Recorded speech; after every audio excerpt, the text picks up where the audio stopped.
Hi, welcome to day 4. Get ready to have your minds completely blown. The Gemara divides the 6,000 years of history into 3 time periods. We have the first 2,000 years, which was a time of tayu, of complete chaos. It was a time filled with confusion. The people were completely immoral and unethical. And the only way to purify the world was by destroying it. That's not the long-term goal, however. As we're going to see, the world had to go in a progression, and different things had to happen in order to prepare the world for Moshiach. And this was already starting in the times of the Mabul. And we see in the Psukim, in Parshas Nayach, it's actually a foretelling of what's to come in the future. In Parshas Nayach, we have a prophecy that the Zohar interprets. It says, in the 600th year in the life of Nayach, all well springs of the great depths burst open, and the windows of heaven were opened. So, how does the Zohar explain this? The 600th year corresponds to the 6th century of the 6th millennium. What will happen? The gates of heavenly wisdom, corresponding to the windows of heaven, will be opened, as will the springs of earthly wisdom, corresponding to the well springs of the great depths. What will this do? It will prepare the world to be elevated in the 7th millennium. So, what's the prophecy? There's going to be 2 revolutions. It's fascinating how the Rebbe explains this. There's going to be 2 revolutions in the 6th century of the 6th millennium.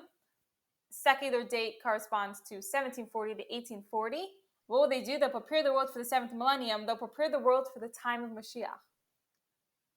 The 2 revolutions are the Hasidic revolution, which is when during this time period of the 6th century of the 6th millennium, 2 things happen. 1, the Baal Shem Tov came and revealed Hasidus, which was a complete change from everything before. And the Industrial Revolution. We've all of a sudden had these huge progresses in technological advances that went so much faster than they've ever been in history.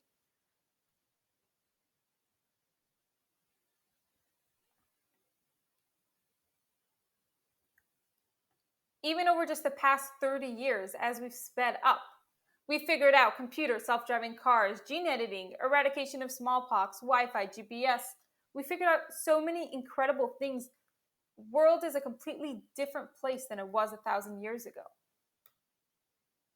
So how are these 2 revolutions, the Hasidic revolution and the Industrial Revolution, preparing the world for Mashiach? In 2 ways. 1, as a tool to spread Torah. Because of technology, Yiddishkeit is able to be spread in a way that it was never able to be spread before. Usually, in order to teach something, you get a room full of people and you teach it. But for Mashiach to come, Yiddishkeit has to be spread to all people, both smart and ignorant, at all corners of the globe. Chabad.org alone had 37 million unique visitors last year. This is unprecedented. This wouldn't be possible 1,000 years ago. The second way is preparing the world for the prophecies of Mashiach. The world has to be physically ready for the prophecies of Mashiach. What are some prophecies? We'll fly on clouds. We're seeing this. We have airplanes. No famine, living forever. Good things will flow in abundance. All delights will be as freely available as dust. We definitely see that. Mashiach will teach Torah to the entire nation, from the wisest to the simplest. If we go into just 2 of these, no famine. In the early 1990s, the world produced more than enough food for the 5 billion people on the planet.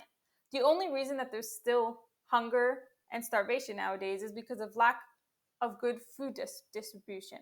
But there's more than enough food, which is crazy. It used to be normal, completely normal. People who were poor, didn't have enough food, died. In the 1900s, the world life expectancy was 31 years old, and now it's 71 and a half. That's more than double. In 1800, 43% of the world's newborns died before their 5th birthday. In 2015, child mortality was down to 4.3%. So, the opening of the gates of the earthly wisdom is preparing the world physically for the spreading of Torah and the miracles of Mashiach. How is Hasidus preparing the world for Mashiach? Hasidus reveals the pnimius of Torah. It reveals the pnimius of what's going on. Right now, we have everything covered up by such klipa, by everything. it's hard to see the pneumius of what's actually going on. But Hasidus enables us to see the world through a godly lens. And what happens when you see the world through a godly lens? It actually reveals Hashem in the world and completely transforms the world. When we reveal Hashem in the world is transformed, the Mashiach comes. So all this was a progression that needed to happen over the division of the three time periods, the first 2,000 years of the Mabul of Tayu. Then we had the second time period, the next 2,000 years. Those were years of Torah, when the Mishnah was written, when Torah was finally able to be written down, finally getting to our generation, Yemais HaMashiach. Just like it can pour at any moment of the day, Mashiach is able to come at any moment in our generation. We're Ikvei Mashiach, we can hear the footsteps of Mashiach.